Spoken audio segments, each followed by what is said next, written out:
semuanya, perkenalkan nama saya Sri Dama Tondang, NPM 19010127, grup PGA 3, mata kuliah Bahasa Indonesia kelas tinggi. Nah, di sini saya akan menjelaskan tentang puisi di kelas 5 SD.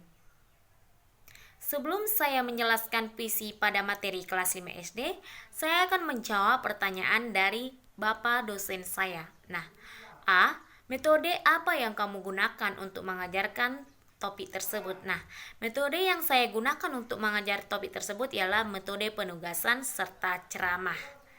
B. Media apa yang kamu gunakan untuk mengajarkan topik tersebut? Media yang saya gunakan ialah yang pertama, buku Bahasa Indonesia kelas 5 SD Indahnya Bahasa dan Sastra Indonesia pada bab 3.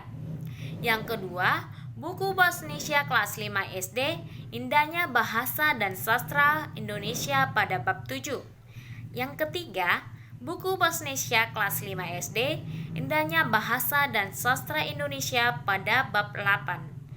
C. Pendekatan apa kamu gunakan untuk mengajarkan topik tersebut? Nah, pendekatan yang saya gunakan untuk mengajarkan topik tersebut ialah pendekatan scientific.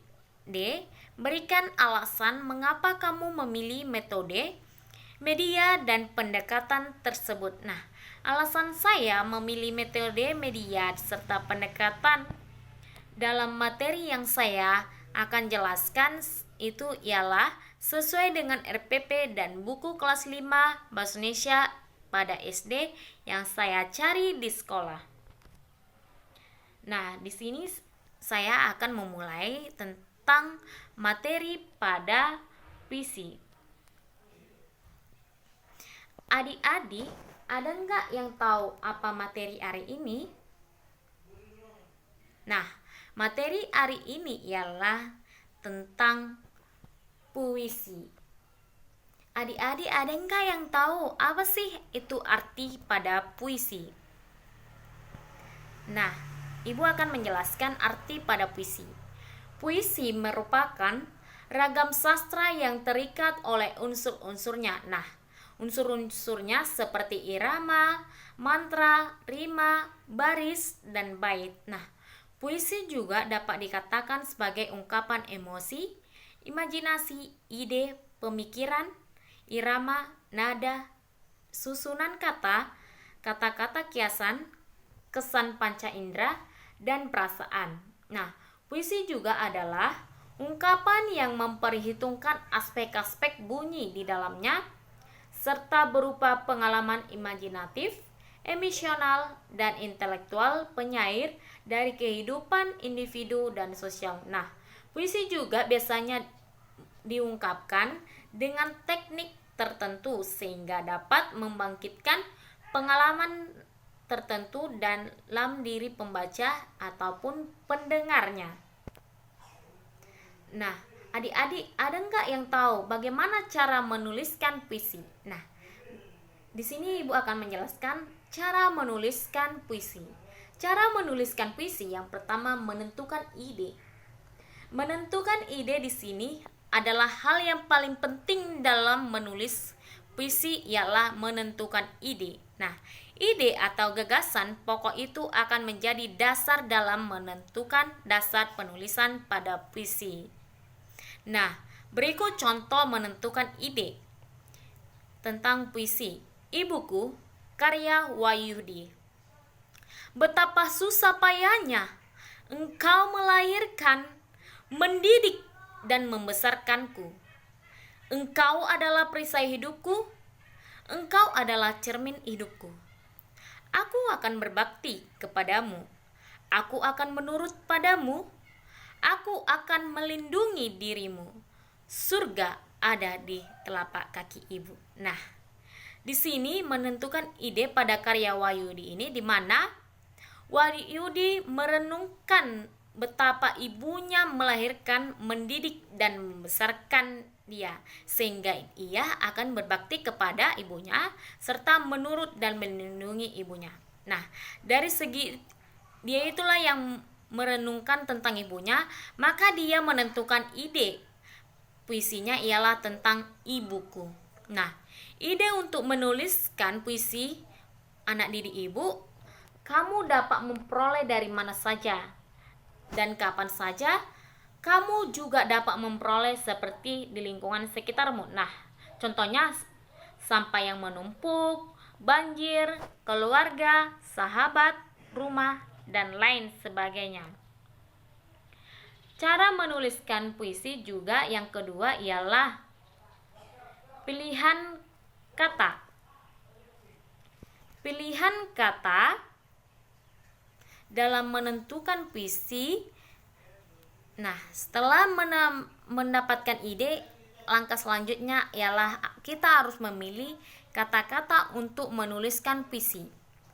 Baris-baris puisi bukan sekedar deretan kata yang tidak bermakna, namun kata-kata dalam puisi harus bermakna. Nah, selain itu juga perlu dipilih kata yang paling tepat, yaitu kata mampu mewakili pikiran serta perasaan. Kata-kata yang dipilih dalam berupa kata yang bermakna lugas maupun kiasan. Namun di sini anak murid, ibu, kata-kata yang bermakna dalam kiasan itu lebih indah pada penambahan dalam puisi. Nah, dalam memilih kata juga kita perlu memperhatikan persamaan bunyi, rima. Nah, kata-kata yang memiliki persamaan bunyi pada awal dan akhir jika dirangkai akan menimbulkan kesan indah. Jika dibaca puisi itu akan terdengar indah. Nah, cara menuliskan puisi yang ketiga ialah merangkai kata. Nah, setelah kita menentukan ide dan pilihan kata serta merenungkan puisi tersebut, langkah selanjutnya ialah kita harus merangkai kata pada pilihan kata yang kita pilih menjadi baris-baris pada puisi. Nah, contohnya di sini ide dasarnya ialah sampah. Nah, setelah kita menentukan ide dasarnya pada sampah, kita harus memilih pilihan kata. Nah, pilihan katanya ialah sampah bertebaran di mana-mana sehingga mengurangi keindahan. Selain itu, sampah juga menimbulkan bau tidak sedap sehingga udara menjadi tercemar dan seterusnya. Nah, setelah kita memilih pilihan kata, nah kita merangkaikan kata tersebut.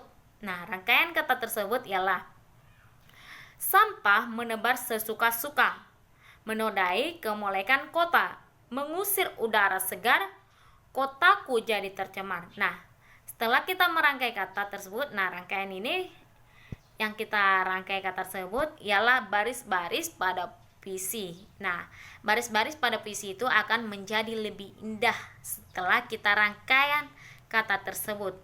Nah, setelah kita menuliskan puisi, kita harus tahu bagaimana cara membaca puisi. Nah, adik-adik, di sini ibu akan menjelaskan tentang cara membaca puisi. Nah, cara membaca puisi sangatlah menyenangkan. Adik-adik ibu, pernahkah membaca puisi? Nah, saat membaca puisi, kamu dapat menikmati keindahan bahasa dan anak didik ibu juga harus belajar bagaimana mengungkapkan perasaan sesuai dengan makna yang dikandung dalam puisi itu. Nah, dalam membaca puisi itu tidak sama dengan membaca prosa. Untuk itu, cara membaca puisi dengan baik ialah yang pertama, pejedaan dan pelafalan. Pejedaan dan pelafalan yang pertama ialah tanda titik. Nah, tanda titik dimaksud di sini ialah pembacaan berhenti agak lama.